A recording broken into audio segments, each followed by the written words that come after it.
legal and financial firms have been accused of imposing a poshness test on job applicants, effectively locking out those from working-class backgrounds. 70% of job offers went to graduates who'd been to fee-paying or selective state schools. Simeon Brown has been visiting a school in the shadow of the City of London itself. But first, our business correspondent Helia Ibrahimi has been to the heart of the city. The glass spires of the city, but who gets to work behind their doors?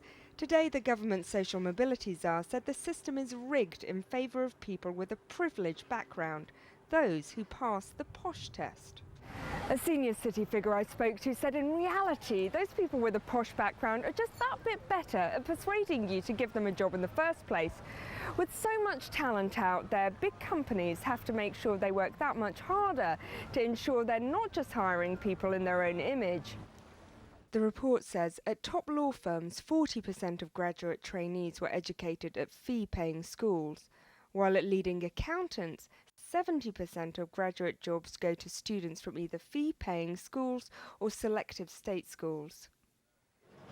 PwC takes on 1,500 young people every year, making them Britain's biggest graduate employer. With accountancy firms most in the spotlight with this report, they know they have to make a lot of changes. I think there is more we could do to actively try and look for more inclusion, more variety in who we're recruiting, and that takes effort. This is hard. This is a societal issue that children from certain backgrounds do better at school. So you don't think it's the fault of the city? Because in this report it suggests that city firms are doing particularly badly, and especially accountancy firms. I mean, 70% of the intake went to private schools? Well, in our intake, about 30% went to private schools. So it's a wide report. I think it's really helpful to have it in the debate. There is always more we can do. Do you know how many people here, how many of the partners went to private school? I don't know that. We don't track it. We don't track what school they went to or what university we went to, because that's not what we target. Whether the city is worse than other parts of the economy is unclear, but with growing concern about the levels of inequality in the UK, this report strikes a nerve and exposes the slow progress made by companies so far.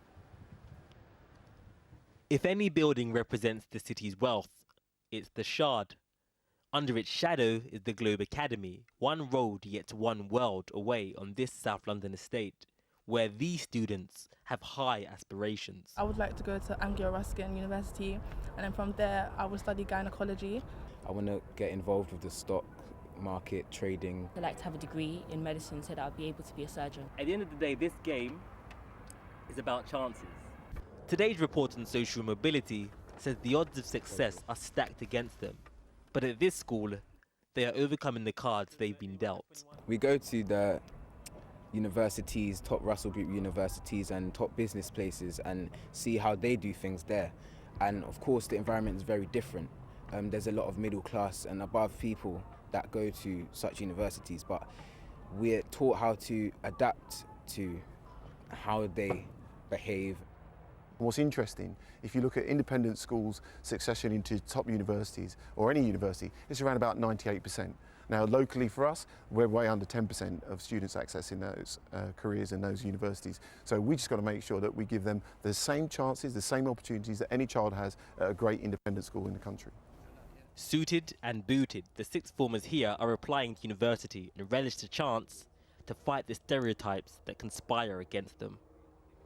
If you look at trivial things such as accents or the way you speak, I think you'll never really get to the core of who a person is. And so it would be much harder for one person to move into another class just based on certain stereotypes. Loads of people will tell you to do this or be like this because that's how you're going to get to where you want to be. That's how you want to improve and that's how you want to succeed. But then I think the most important advice for anyone is, in a world where you can really be anything, you should just really be yourself. The pupils of Globe Academy ending that report. Are you posh? Not as posh as you. I'm only here because I'm posh. That's Channel 4 News. Good evening. Good evening. And that number was highly significant. We know from Einstein, him again,